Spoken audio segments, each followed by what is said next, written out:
Tisdale, and I'm the programming assistant at Charis Circle, which is the nonprofit programming arm of Charis Books and More, the South's oldest independent feminist bookstore.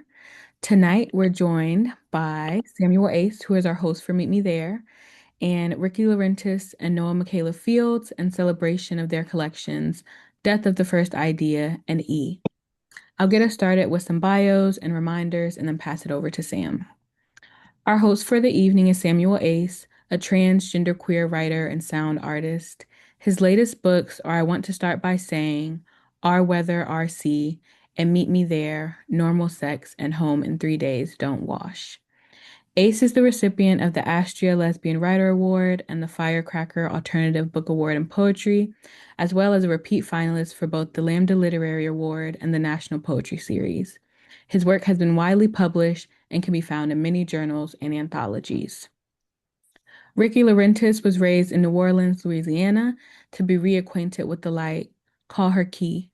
Boy with Thorn, their debut book, won the Cave Canem Poetry Prize, the Levis Reading Prize, and was a finalist for the Kate Tufts Discovery Award. Her other honors include fellowships from the Lannan Literary Foundation, the National Endowment for the Arts, the Poetry Foundation, the Whiting Foundation, and the Center for African American Poetry and Poetics at the University of Pittsburgh as Inaugural Fellow. In 2022, Laurentiis was named a Living Legends Honoree by the Marsha P. Institute, an organization which celebrates Black trans lives. Her second book, Death of the First Idea, was longlisted for the National Book Award. Noa Micaela Fields is an eco-deviant trans poet with hearing aids in search of the hyper-vivid in her one and only captionless life. Her debut poetry book, E, is now out from Nightboat Books. You can also find her words in Anomaly, Poem of the Day, 60 Inches from Center, Tripwire, and Zoglossia, among other places. She lives in Chicago, where she hosts poetry readings at the Poetry Foundation. A couple of reminders. We encourage audience members to leave questions, comments, and lots of love for our poets in the chat. There will also be a Q&A after their reading, so please keep your questions in mind and drop them in the chat when we get to that part of the evening. And lastly, buying your books from Charis directly supports us in putting on free events like this. So in a moment, I'll drop links where you can get both of their collections from Charis. Over to you, Sam. Thank you, Abeo. Welcome, everyone, for joining us tonight. Meet Me There, our February edition. We're streaming from Charis Books in Decatur, Georgia, and welcoming again Noa Micaela Fields and Rickey Laurentiis. Meet Me There, Charis. It's a monthly reading series that features work by queer and trans authors who are bringing new books and creative energy into the world. And I just want to thank again Charis. It's an independent bookstore celebrating its 51st birthday. Infinitely important that it exists in the face of our current regime, increasing surveillance and policing of speech from both the state and federal governments. Please do support Charis by purchasing our authors' books through their website. And again, thank you, Abeo, Charis's programming. I always call them the programming director because they are, as well as E.R. Anderson and the entire Charis staff who have helped in so many ways to bring tonight's reading and the Meet Me There series to fruition. And thank you to our poets and everyone joining us tonight. I need you. They need you. We need Charis and spaces like this for us to come together in what is our, I believe, mutual care and shared worlds. I, like so many of us, am exhausted often by the rolling fears, violences, and the constantly broadcasted onslaught of hate and derision placed on our bodies and spirits. I, for one, am really fortified by events like this, by poetry, by desire, by love, and knowing that you exist in the world. So thank you again for being here.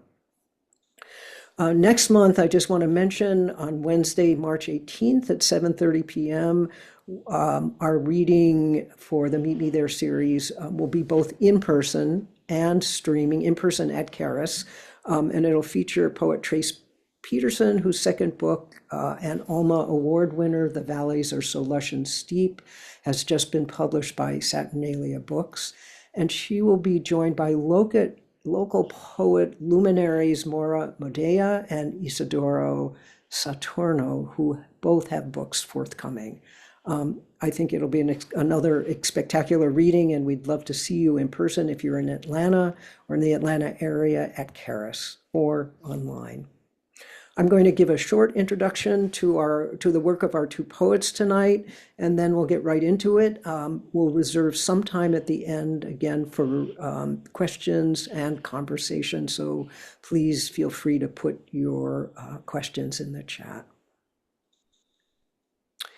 In a recent interview in Chicago's 60 Inches from Center with DJ and performer Jared Brown, Brown comments that Noa Micaela Fields carries a writing utensil and paper everywhere, including to all-night dance parties and clubs. In that interview, Noa says, quote, "Well, for me, in a space of music and dance, writing becomes very much process-oriented rather than product-oriented. I let go of the idea of writing as an object or a noun and lean into writing as a form of dancing, a form of embodiment and taking in sensory input. So yeah, when I get into a state of trance, sometimes that's a nonverbal state, but sometimes it's deliciously playful and an extra verbal state. There's a heightened sense that I can play with the sound of the words or play or jam with the page in a sense of motion created by rhythm," unquote. There is sound and music everywhere in their new book, E, a book of poems that is an extended improvisation with Louis Zukofsky's A. The poems in Zukofsky's A and Fields' E are led by sound first, and like music, which exists in a trembling physicality, the language of E heads off the page and reverberates through the body. One can feel the dance, and yet these are also poems of deep hearing, where the differently heard or mishearing enlarges the physical field of awareness and meaning. In the poem Emerge, Field says, "Odd revelations emerge when speech's choreography defies the poet's intent."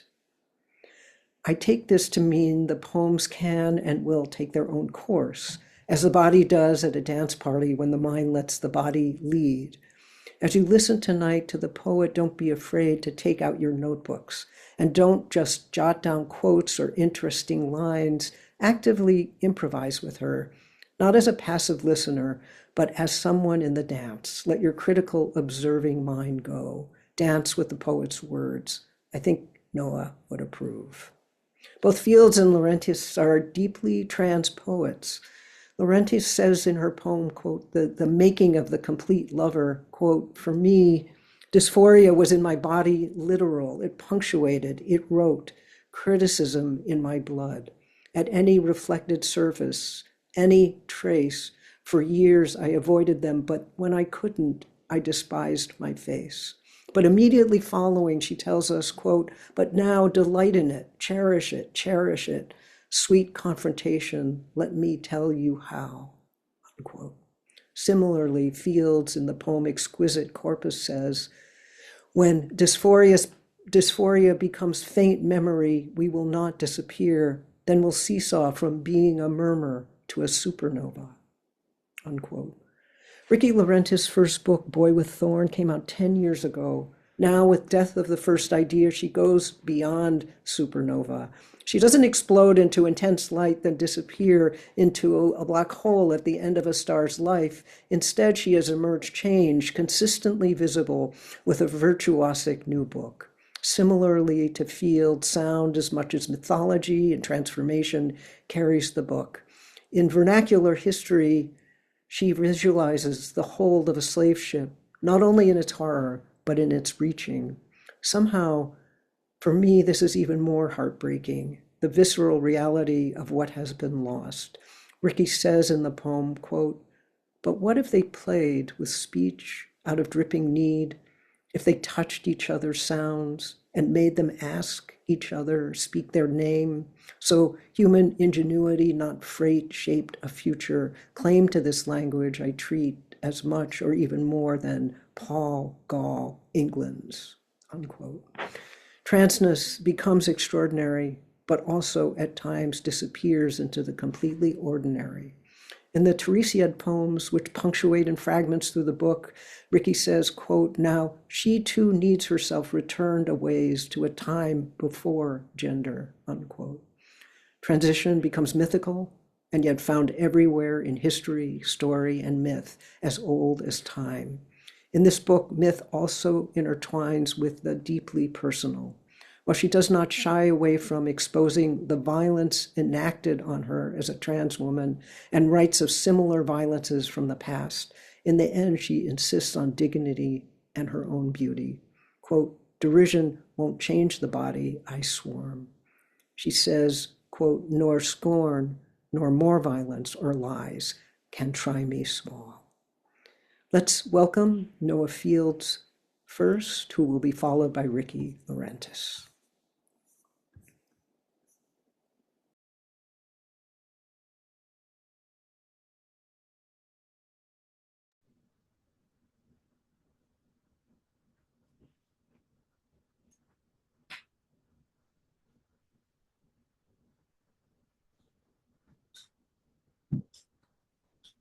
I irresolvably in flux. Irresolvably. I'm flux. I'm irresolvably flux, and I'm animals at best. We run hollow alphabetic, A to Z.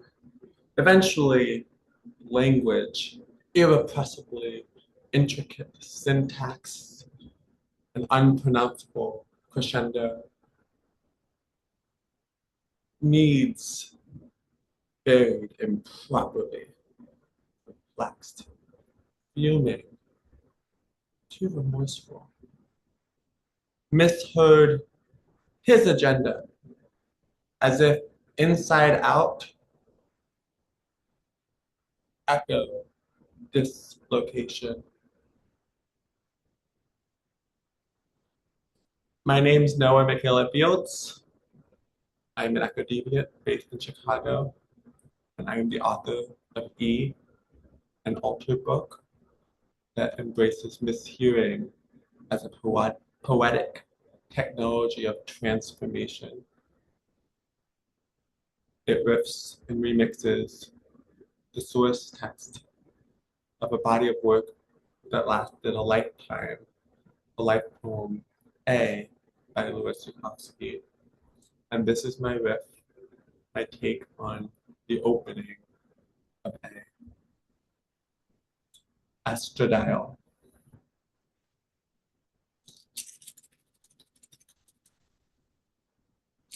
Arousals unfaithful. When played back, I, uncanny daughter, shapeshift, buried libretto, blasphemy, heads turned. Some can't bear the diphthong overload, clamorous decomposition, reverse, meter of self, mutiny. I go on faggy, undefined dates and French exit, unless you enjam me in reverse pleasure, a deeper connection. So we're bookends. Call me your troublemaking twin, carrying your music beyond recognition. Detours, substituting refrains, surprise, key change leaps. E decocts A's tears. Subtitles blink as I send my counterfactual letters to disco speech therapy. When it's night, I reconsider. What's cause and effect? Manuscript or God? I begin my reply with trills. How art starts with haunting.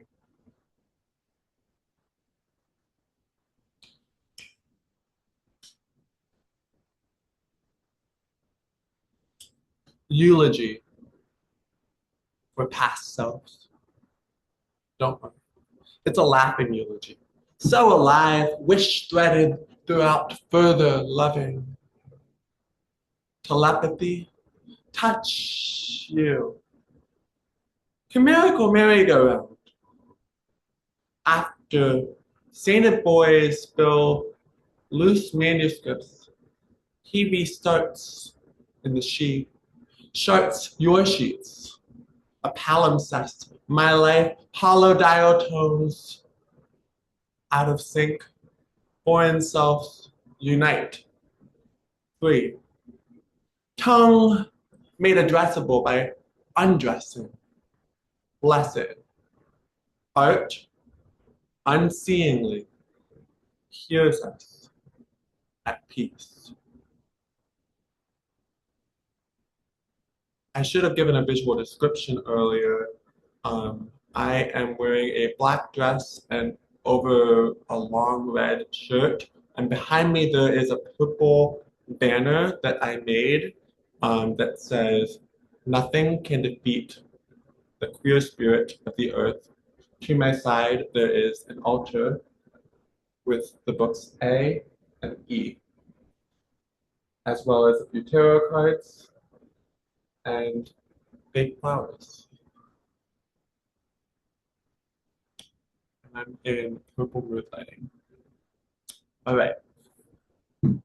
That's a little access magic.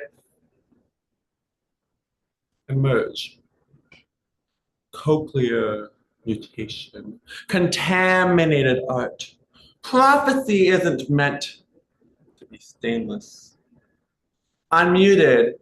E activates my spell to catch the ghost of Louis Zukowski.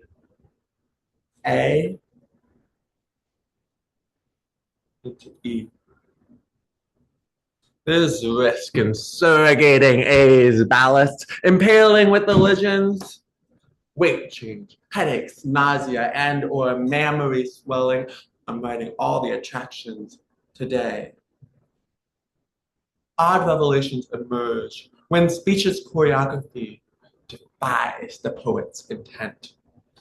Through apocalypse, holding on, words playing out. Climax.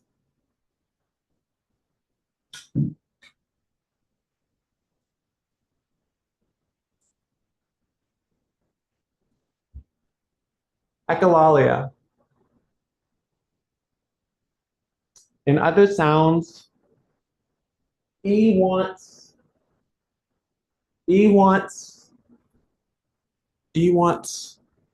a mother? Unclear. I hear back. Trachea? Trace. Translate. Chase, meaning severed half-lives or cantos. Mine, pine after dorsal fins, drafts down in throat. I'm subjected, unfolding spine, needling forms to narrow sonata. Tingly, E, taunts bow, lightly butchers an author. Fingers dawn, botches, cadence, mutters in violet.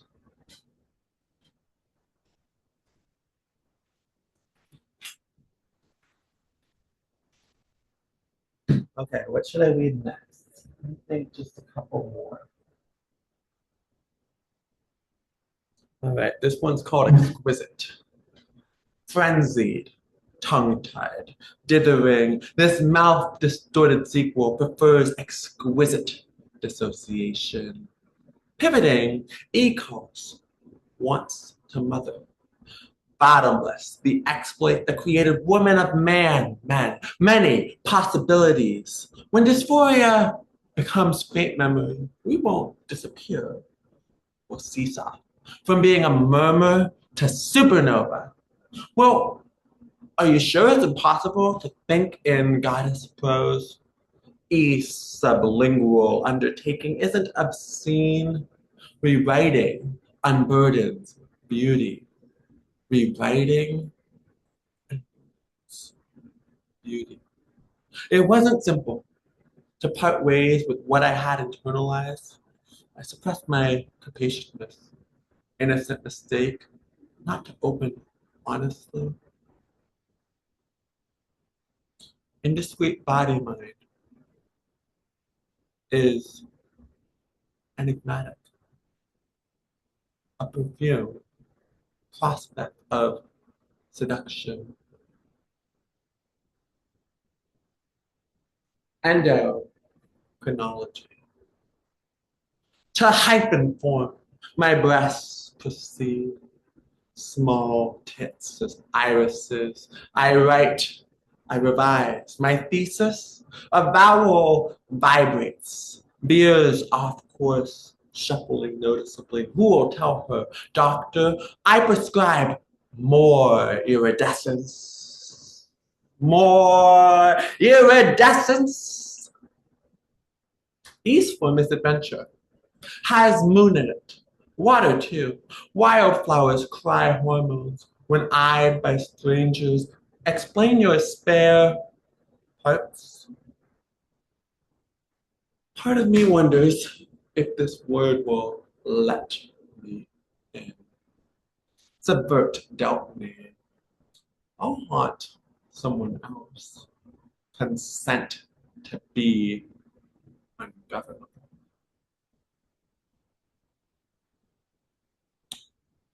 I'm going to use my telephone book for this one. Got to make a long distance call here. Enjambment as embodiment, as escape art. By the way, the art on the cover is by Sophia Moreno, a really amazing trans artist and the creator of the Museum of Trans Feminine Art in Mexico City. And it looks like an A to me, which is why I landed on the art. Enjambment as embodiment, as escape art. I'm not perforated tonight. Unrelated overheard fragments my hearing aids pick up. And is my protective hypervigilance audible to others clocking our pharmaceutical nerves on HRT? That's hormone replacement therapy, beginner subtitles. Implausibly, categories degrade. Now please understand the truth's unenviable. Hell's re-elected and making a cacophony as if he ever left us. Hey, confidant, do you have time to drop by? Tearing up too much. How should I hurl self's newest design? Blackout, forgive her. I won't forget what you said. Can't desire for the future be trans? Fear towards prophecy? Even if penis comma, weather this murkiness. Make art that escapes. I'm going to close with one more poem, slightly longer. And this one fictionalizes a little bit. The second half of the book, I had a ghost vision of Louis Zukowski in the afterlife as a trans woman. So this is a poem about Louise Zukowski when she lost her hearing aid at the rave. Unhear me out, errant lovers. I'll share with you my summer languish, and account for undiscerning ears. A night out with friends at a party. Oblivion on the dance floor, shadows on the wall, commingling, trans maths of self-pitying neurons, till rooftop weed rewires. Great, I'm open to opening up. Association creates worlds. Nightlife unfastens solitudes. Dare, reach, turn. limbs lead me on heretic. Sleepless night owls endure non-stop in order to forget whatever else is shared between friends, wide-eyed, washed out, deep in, how we're dizzy, beneath our participatory glamour, when we ampersand, dance. For me, it's about trust, spinning with my noisy muses. I conduct myself good-naturedly, spiritedly, breaking in the weekend till beep, beep, beep, my battery is dead. So I stash my hearing aid in my purse, safe and sound, while I dance the night away. An error. If there ever was one, my delinquent bacchanal. Sure enough, when I break for air, one ear's gone missing. Where on earth could it be? Stumped, I retrace my hours, zigzagging with the flashlight on my phone, aware how unlikely it is to reappear. One raver wonders what I'm looking for, leading to a flurry but fruitless search party. Coordinate. I work here, he tells me. What's your number? If we find it, we can give you a call. Here, I forfeit my case, rack my brain, pacing home, sweat the cost of a replacement. Relief only ever lets you down, sure. Miracles occasionally find someone deserving of a makeover, but is this assistance from above or instances in a vacuum preserved for posterity's dubious heirs to assuage aching hearts? Please. I'd rather find another fallback before spiraling down that path buoyed by impractical allegory. Who can afford that? Look, the moon's up, looking up somewhere above the earth, even as was thinking, comforted in the morning by a wake-up text. Turns out, daylight unearthed what I figured hopelessly lost. Patiently awaiting reunion, my wayward instrument, outlasting expectation, found grazing the love seat, third floor.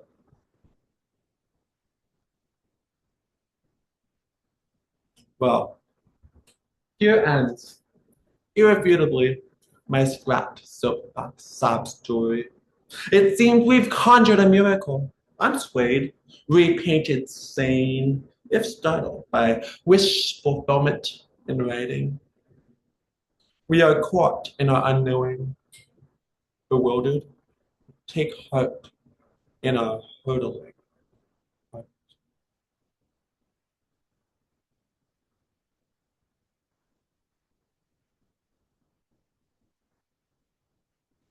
Thank you.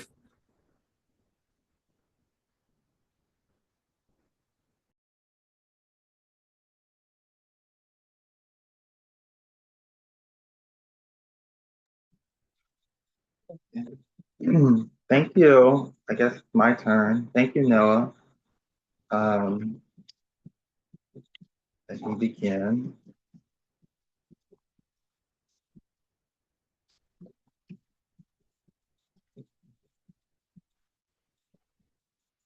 I'm going to begin actually with a poem from my first book, Boy with Thorn, before I get into Death of the First Idea, just to sort of contextualize um, the arc between both projects.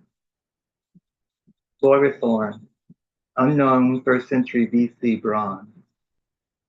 1, into those shadows spoke his loneliness like a god. 2, this was new knowledge, the kind he had little business knowing, the mere risk of it making it all the more delicious. 3, a forced out confession, a forcing it in.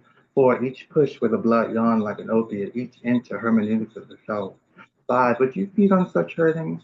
Would you drink so much? 6, was he so terrible a thing to look at? but was looked at. 7, his face chiseled deliberate. His face a question gone unanswered. 8, there could have been a thorn already inside. His tongue scratching its wrong, speaking its 6 troubles. 9, how. 10, there could have been a thorn already inside. The point in his eye. What makes the shadows there acutest when they lift and sprawl? 11, I keep thinking of a thorn as a marker, scrawler, which shapes the places both excused and forbidden in his body's swamp. 12, violence thou shalt want, violence that shall steal and store inside. 13, the scenario, fidelity boy with a message, a mission, pickaninny, who would not stop for damage, the old story goes. 14, shame, guilt, spleen, woe, shock, and want. 15, he wanted them gone. I know all his deeper hurts, poor gods, that lush resentment, but failed. They were greater dog, files of mystery, done things. 17, take it. Don't you have to learn to take it eventually? 18, I told him the thorn was as a key, his body a lock. 19, I made him meet the key up with the lock. Turn. 20, I told him, Rickey, turn. 21, he did. An antichrysalis, a lyric, which is the piece of a prayer visible. 22, until he rewound, a new republic, a kingdom where not Sabbathly he was king. 23, who could bear the wind? 25, who could see, who could, excuse me, 24, who could feel the self demanding the self. 25, who could see his honesty, his face more handsome once the pain combed through, home like a river, too clean for love. 26, violence thou shalt want, violence thou shalt steal and store inside. 27, he would devour it. 28, this was his body finally his. 29, he shut the thorn up in his foot and told his foot, walk.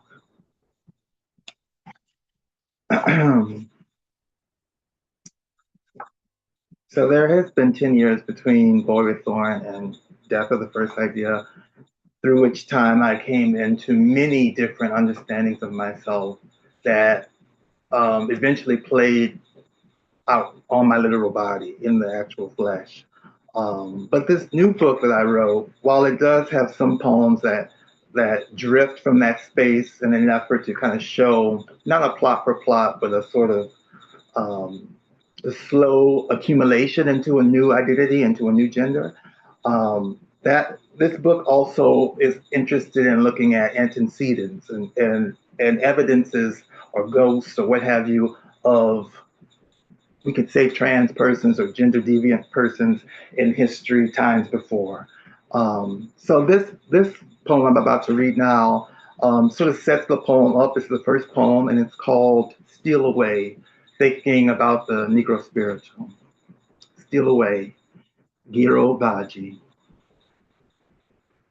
Not to the boy, not even quite his body, but to its boundary, I said, you're what's wrong. Now fall. Was all I really wanted, really, even conjured to say. For their rights, some wholly chosen refused the explained. Day fell. The day threw down as she will, hot remorses and rudely. The birds flew. Words convene new images between old sounds. Haunt me, vaguely, guide, now haunt. My voice speaking? But hush, come welcome mystery, no baby, let's steal away.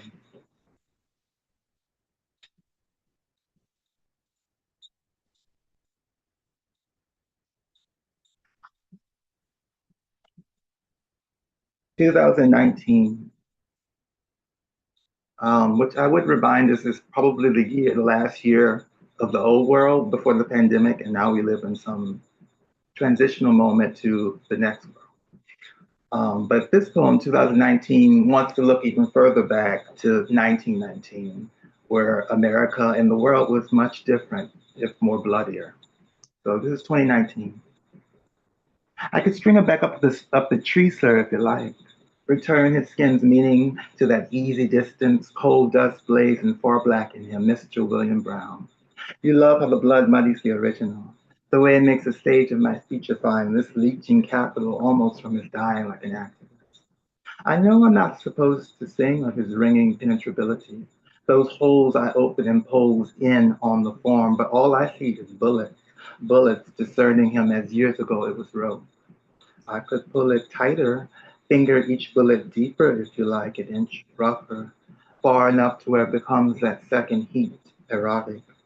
I could use the erotic, ma'am, if you like, so ungarish, bearing not too frank mood, subtle so you need it.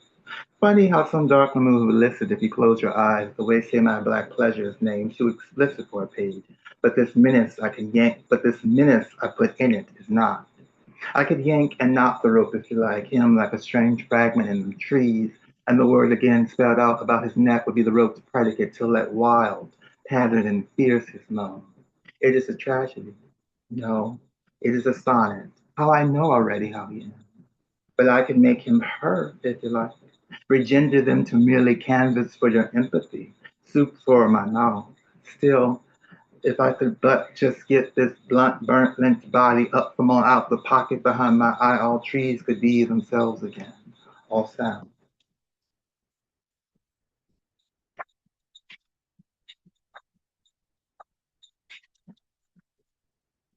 Beautiful bottom, beautiful shame.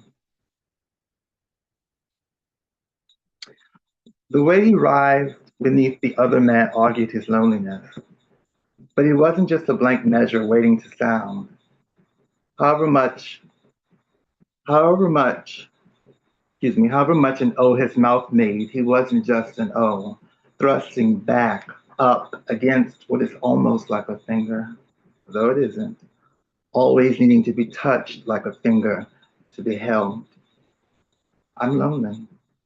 My waist cinched inward like some vintage Japanese span, the clever blade of my back working inch by inch toward a pleasure half mine the way fire pleases, wax pleases. What's his possession mean? No, really, tell me. That at this moment, someone beside myself can feel how many times I shudder. Asked if I like it, I like it. I speak out those three syllables, mess myself. The point is, I think to empty. It feels good. To be two men, two bodies, interlocked in a sitting still forming. We dance, the dancer says, I want you, come closer. Come in me. No, really, he said as a whisper, boy, you want to be possessed. Because you see, he's been removed from his body then, per usual. His beauty like a talisman offered, his woundedness revealed.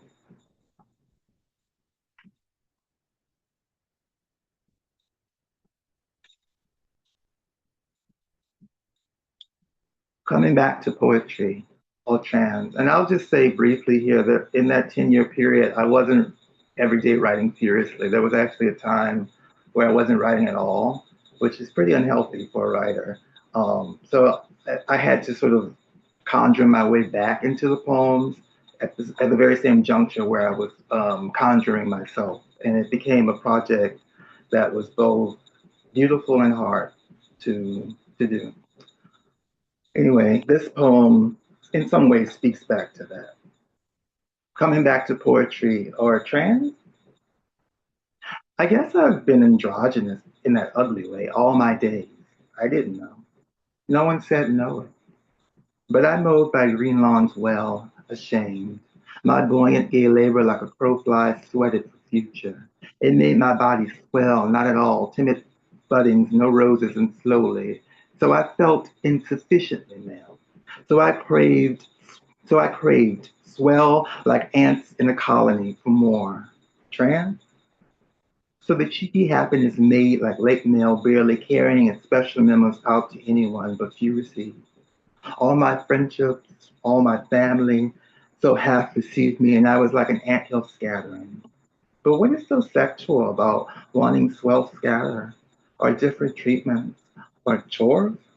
That old Victorian, some only faint way I, no female, could use faint excusing me from lawn sale. No heaven fell, but it was just childish thinking. Unfair?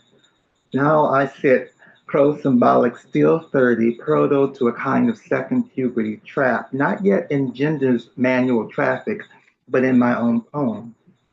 This is progress, just to be writing again any one poem. But I was saying something about fire, fire ants, rage, how they do their cryptic, patient work in spiraled pairings.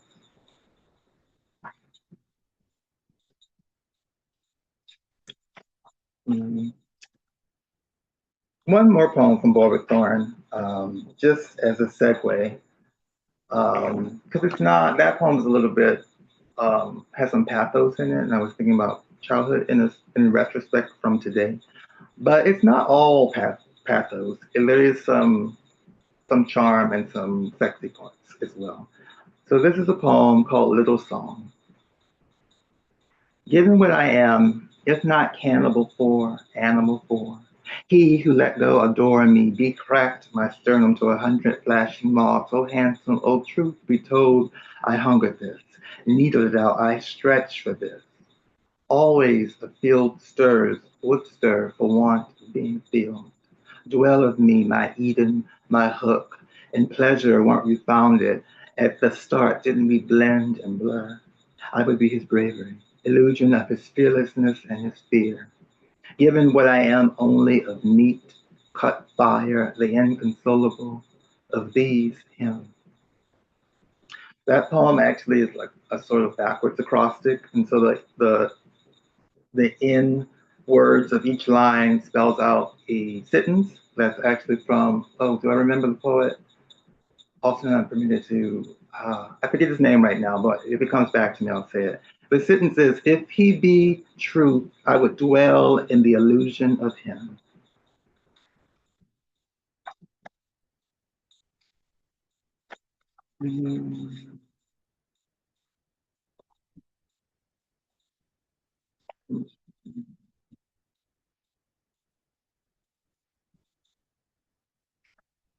These next two poems, while I said it was true that I'm trying to look back in history, it was also important for me just to present a mythologized version of myself, simply existing into trans or into a trans woman or into a woman, simply as you would walk down the lane. So these two poems, imagine them me walking down the street.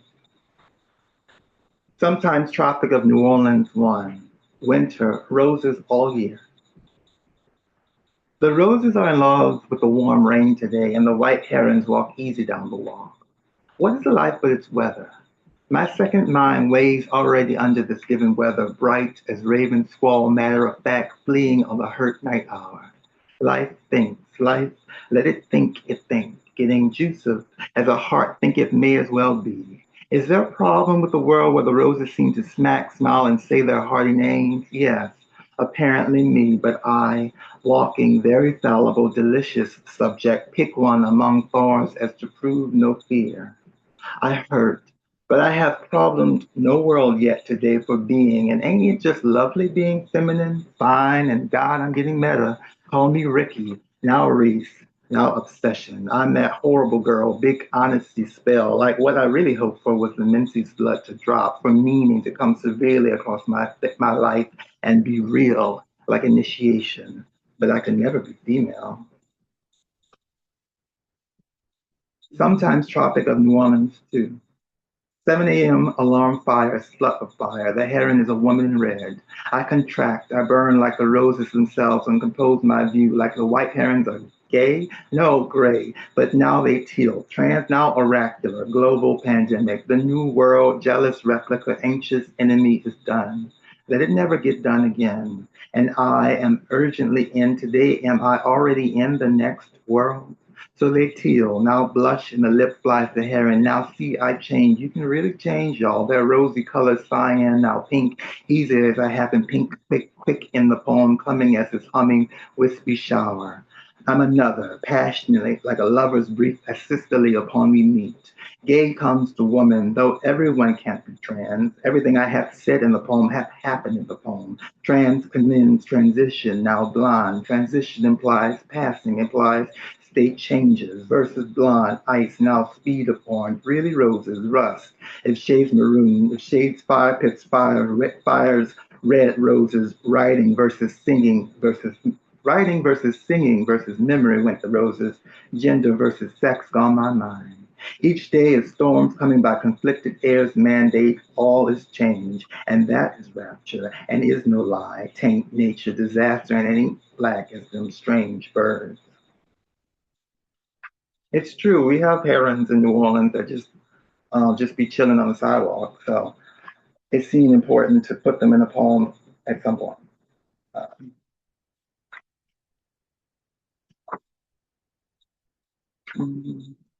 okay. This poem, I don't really want to introduce it with too much, but it's fair to say that there are a lot of questions around this moment we find ourselves in where transness simply has visibility. That's the only difference. Trans people have been here, and it seems to me, are just asking for visibility and the right to exist in visible space as they are. But there are other questions too, and rather than give answers to that, because people already have their answers, I suppose, I just wanted to put forward some of the questions. So this is called Boy Coming Out Gay, Going Far to Lady, Way to Queer. I confess that trans is dangerous. It leans provocation on the teeth of the mind, an idea to kill all other ideas, like category, order, line. Suppose the problem of the century still be the color line, since the problem is increasingly the line. Now I walk my four lyric to self. Was I gay or trans? When? Will I Rickey or Key? The danger be if trans willingly tear up and confuse all surfaces and neat embankments and levied cities, sufficiently keeping one hood from another. What else? If you look at me liking what you see, are you gay? Bad? Distinctions by? What am I going toward once a boy going gay, never man, coming forth to lady, few deny, for queer's umbrella gain, for dreamed queen all gain to what else? So if I be queer, should women who snarl love at me be lesbian, or men who throw want at me straight? Carl, I was gay my whole 20s, and do I miss it? But I miss the staying gay after tongues kiss, that little bottom shame gloss in the name bottom. Now gay to queer miss to dream to trans asterisks, all nice. Those trans will suffice.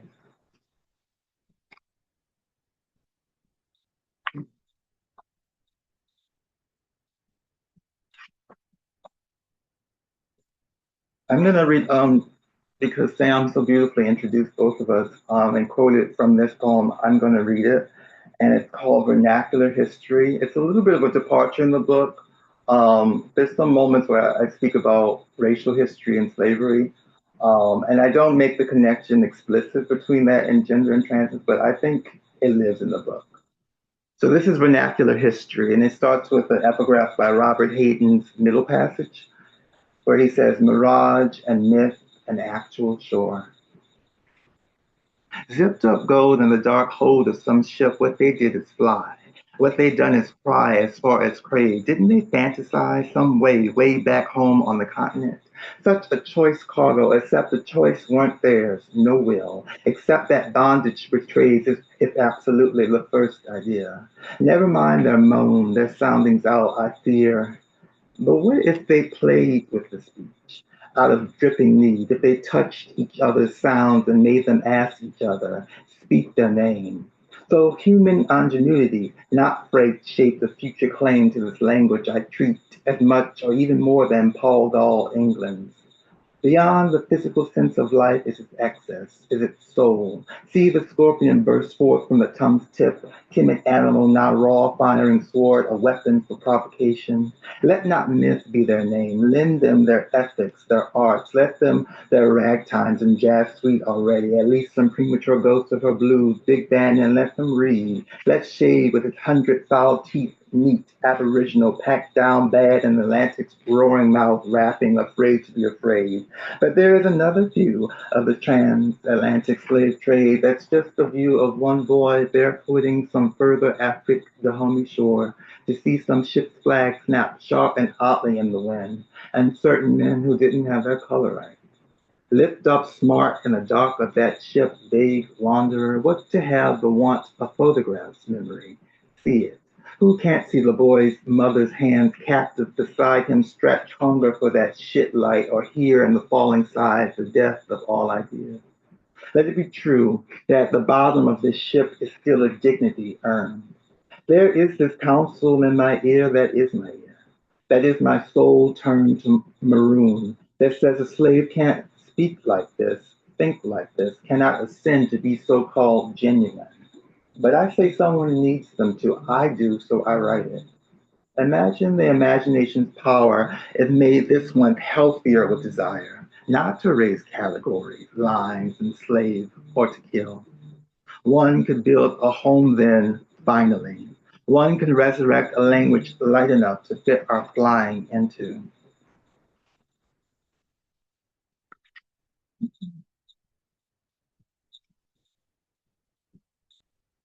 Okay, just three more poems and then I'll be done.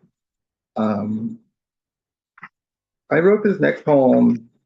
There are kind of these poems in the book that are not sonnets. I wouldn't call them sonnets, but they're in that kind of world.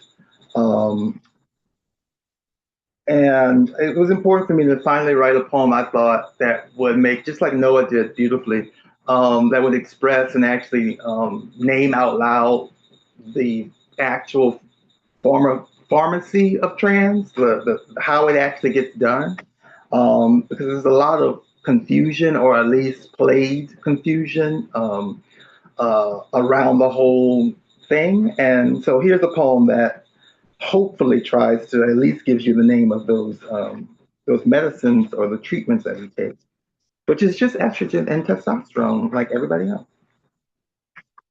Okay, trans loneliness, trans embodiment, with Marsha P. Johnson in mind.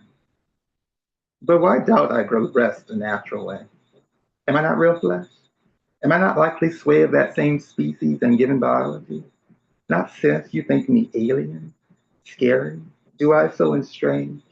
Must I be, if seen like that Gorgon lady, and my two new added latest eyes budding from the chest ache? Oh, it itched, the nips, its eyes, which makes a monster hiss and gaze back best as specious, staring world, its eyes which make slither, feeds me down fists.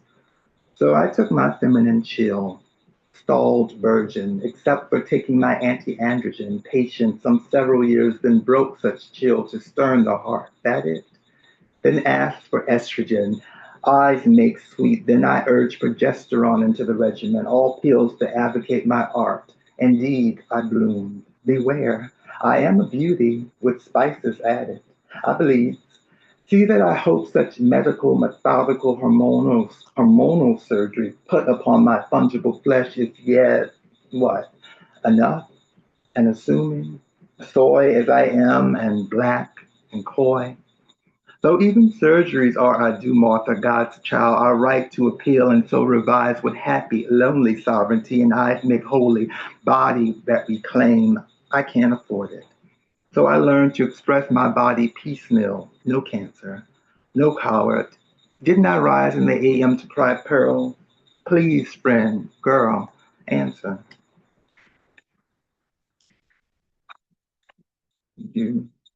I'm so used to like an audience in front of me that even though usually I have the effect of quieting the audience, you still have that presence of another person, of bodies in the room, which I think is important. But of course, I'm happy to be here on the Zoom sharing this with you all as well. So two more poems. These are kind of spicy poems. I said I have some spices. The title of this poem is a word that I remember hearing not all the time, but enough in the 90s, and it wasn't said with kindness. So the poem is called Hermaphrodite or Sacred Paean. All eyes on earth be urgently attracted to that hermaphroditic form I long for having. I have it, an Egyptian happy. Derision won't change the body I swarm, nor scorn, no more violence or lies can try me small. I ease around, quadroom of sexes, quick ball, tray black, confronted with these added eyes batted against the temple grace of my body, my breasts. Oh, am I a looked at dignity, demanding song? Let tight through space between seer and what's seen might be sensation's rise, or shame, or is solicitation's chance. That calculus arguing gender sans what petty nubile knowledge divides my thigh. Remember me, the god Phanes who created cries, use me, the god Hermaphrodite who revises replies.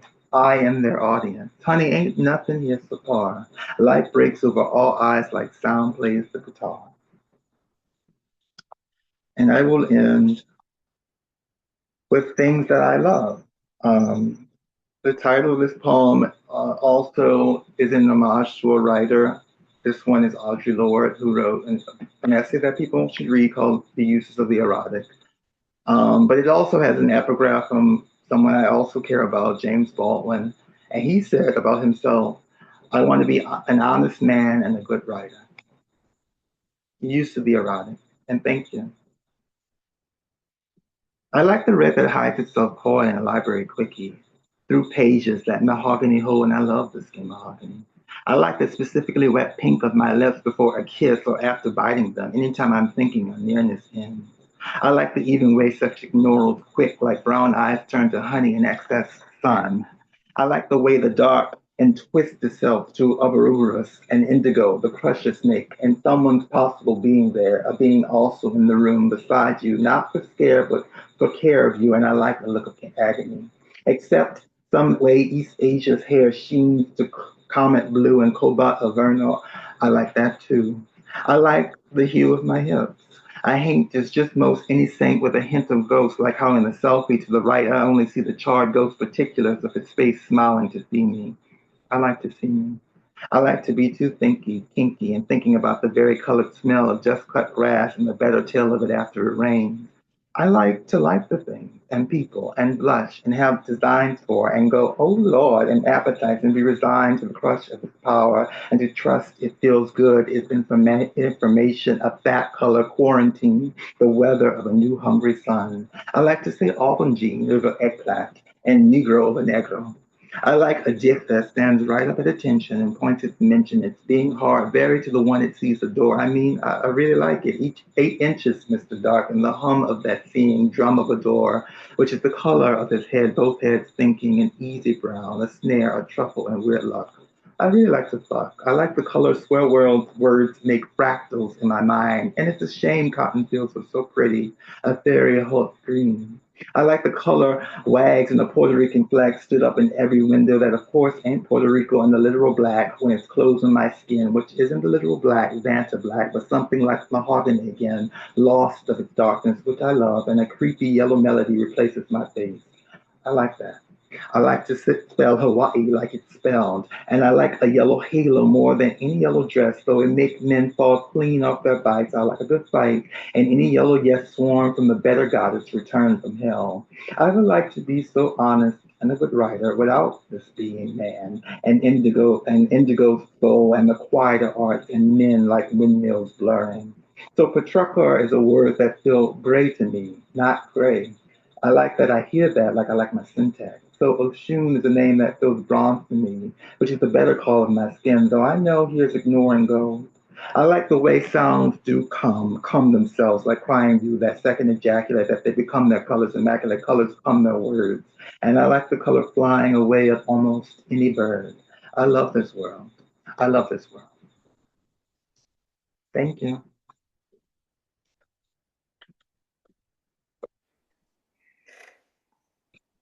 Wow.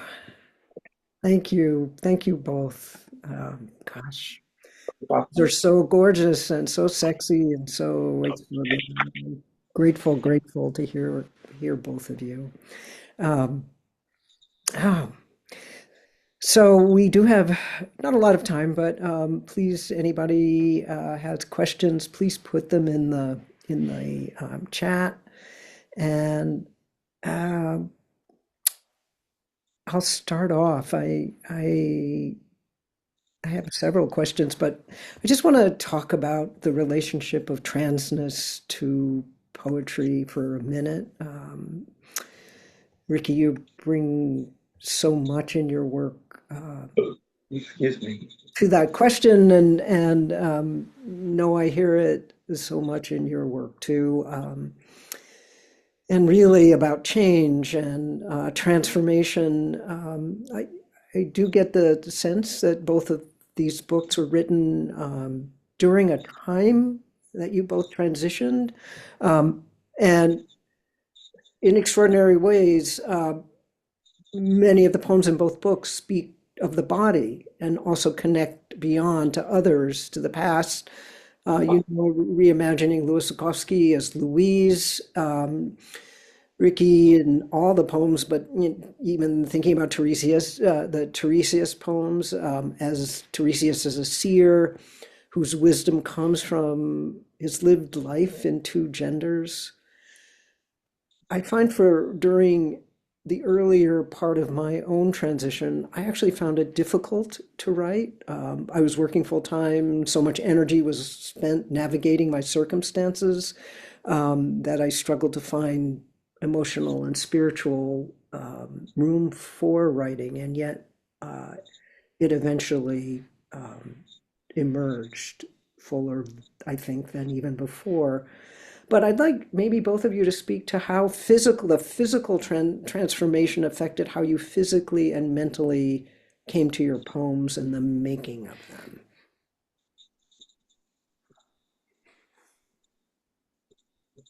them.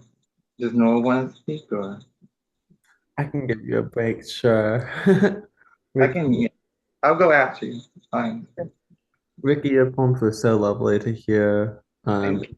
So special getting to read with you and share space with you, and be bodies in a virtual space. I do think a lot about the embodiment that's present even in sound or in language. And so there is a way that I feel physically present with you all and reverberant, even in a virtual space.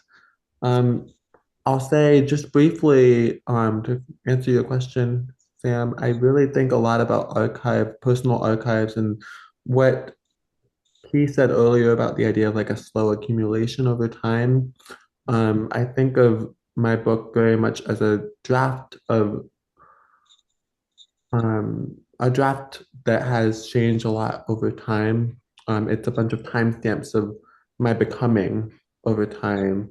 And I thought of the process like playing telephone in some ways, a game of telephone where I was starting from a whisper of someone else's words into my ear that shifted into a new form. And over time, revision was also a continuation of that game. And so it kept changing further and further, and the poems had to grow into their own form that only it could know. They had to tell me intuitively over time. So that's what comes to mind, at least initially. Thank you. I resonate with that. I think a lot these days about not so much formal questions, but structural ones. How is a poem structured? And it seemed to me this was not necessarily intentionally, but it seemed as if I fell into new structures with these poems, a new kind of lyric that was both interested in like I said before, concision in terms of like a weird exploded sonnet, and by which I mean the poems, do they have their rhymes, but you don't notice the rhymes, and there's a volta all the time, right? And in some ways some ways that does parallel the physical transition that takes place because I don't know, the physical body in assembly or just with another body has a impression on that other person. And I guess we don't like to think about that. You know, a lot of people are like, I don't see race, or I don't want, like, we don't want to think about gender or pronouns, but it's actually happening in real time as we interact or make contact with each other. Um, so I think that's the quickest way I could unite a connection between physical transition and the poem. But also, transition is not, well, transition means something, right? Where it means a kind of passage of some kind, but it's not an easy walk per se. And I find myself, I experienced violence throughout that transition. It's hard to say if transphobia is real, but it's hard to say if it was because of the transition itself or it was because of that particular moment I found myself in. I find a lot of people cis people, that was unfortunate to me, get testy around the use of language, the use of a word named woman, until you actually, to them, have an image that confirms what a woman looks like to them. And so I was living that, right? And in very frank terms, it brutalized me into a kind of cracked mind. You know, it led me to drug and substance abuse. It led me to psych wards for a time, and it led me to literally having to teach myself how to write again. And so these poems, I haven't yet had the time to really look at the book and think about them in a really smart way, but I can tell you that the poems came out of just simple survival. You know, they came as they came because I needed to get out some kind of information, but I also needed the actual process of writing and reading to heal my brain, and to repair it. I had another point, but I forget now. But I, I think I think that's a smart question. I think there probably is more connections that I'm just not seeing yet between the poems and the physical transition. I will say this: I did feel at the very top when I knew I was up to something like, oh, I'm writing poems and they're going to be a book. I felt immediately, whether it's right or wrong, or valid or legitimate, I felt immediately as if I had to prove something through poems. Like I had to try to write the best poems I can to maintain whatever um, sense I made before transition. And whether or not I accomplished that, I knew there is a connection between, I just felt as if I felt as if I was going to be unlegitimate, not legitimate once I transitioned, and I needed to write the best book to argue that point. And it was sad. It is a sad thing because I have never had to experience that before, even as a Black poet.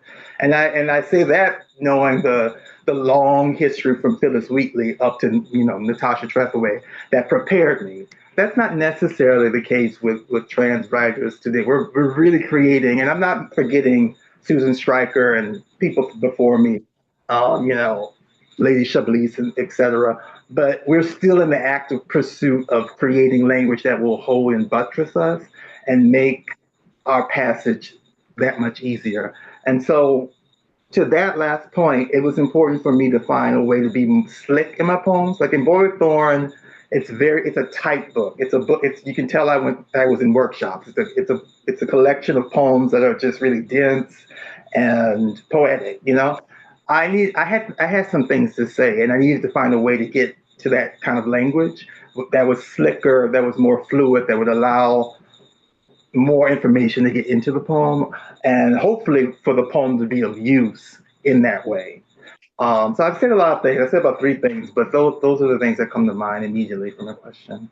Oh, I love that. And I also that act of writing is survival, really, or that it leads, and that there's a back and forth in what's happening in our transformation to how that's coming out in the work. Oh, I believe you've done that, Ricky.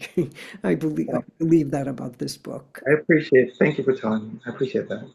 Do we have questions from the audience there, Abeo? Is there any? No, we don't have any. Maybe one more. I'm thinking about, I have many things, but we only have so much time. Uh, Again, for both of you, um, I'm thinking about vulnerability. Hmm. So, so strong and so real for me in your book, Ricky, and also yours, the presence, Noah, in the rave poem and the just that vulnerability. Did you either of you ever feel a conflict between craft of the poems and keeping that vulnerability in the process of writing?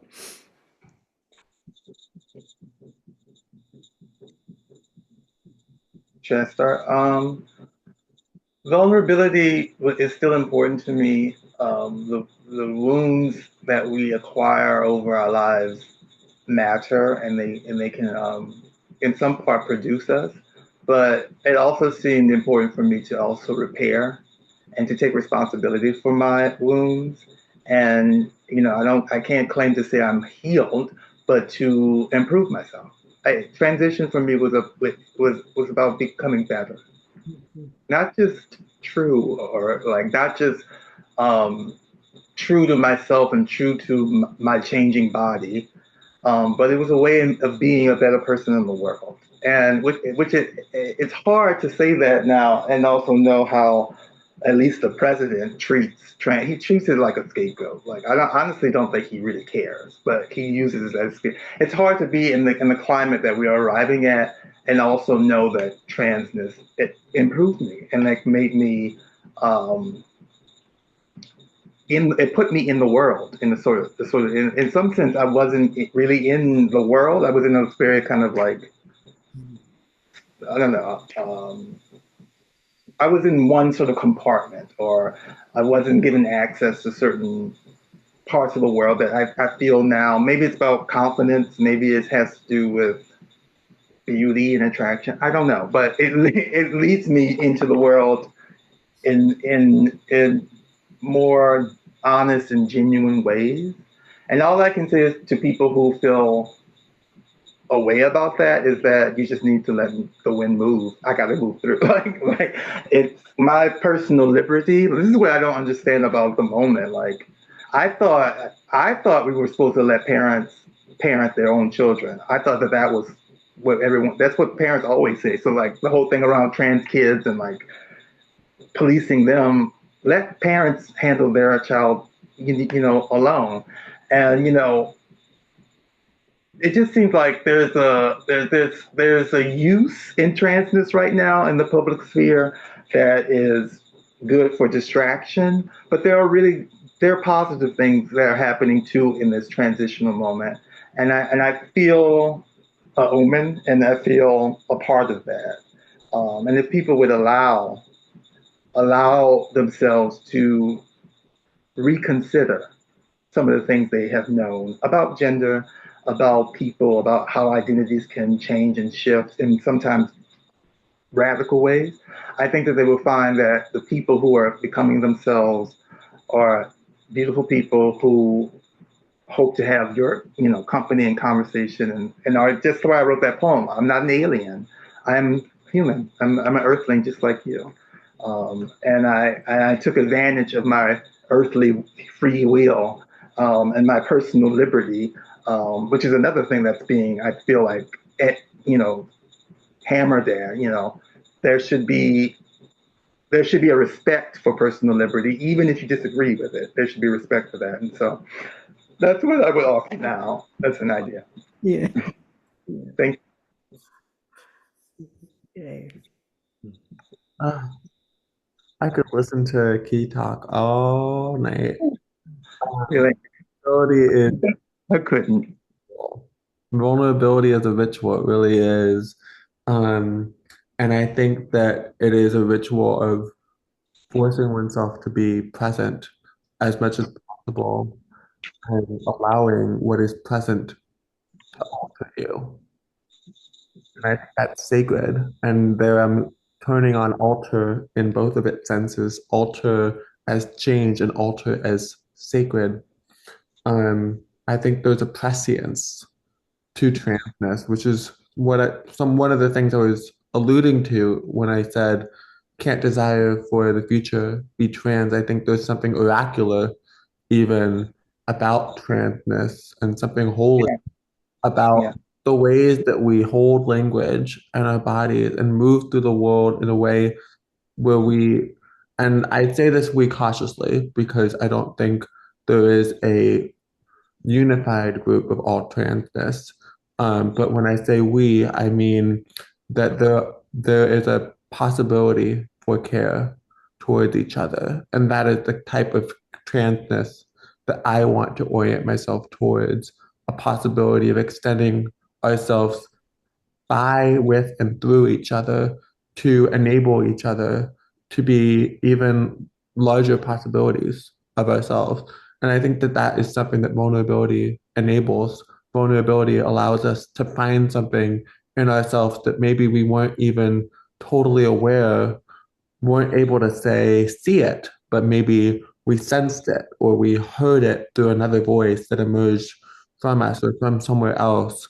And I think that, yeah, it's really special when you find community with other trans people when that allows us to, leap off of the page, leap out of ourselves into something that is just trembling and so alive. And I want no other way. Well, I couldn't agree with both of you more.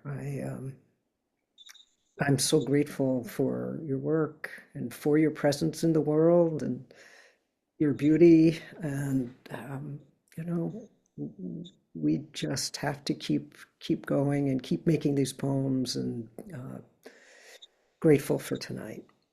Much more. Thank you. Yeah, thank you both. Um, Um, Thank you for all who came. I don't know how many. I don't see y'all, but thank you. And I think with that, we'll have to end. I hate to end. I would like to talk all night, but here we are. This will be available in a bit up on the Charis YouTube channel. And I invite you all to come next month on the 18th to our next reading, again, in person and streaming at Charis Books in Atlanta. Hope to see you then. Good night, everyone. Good night. Good night. Thank you so much.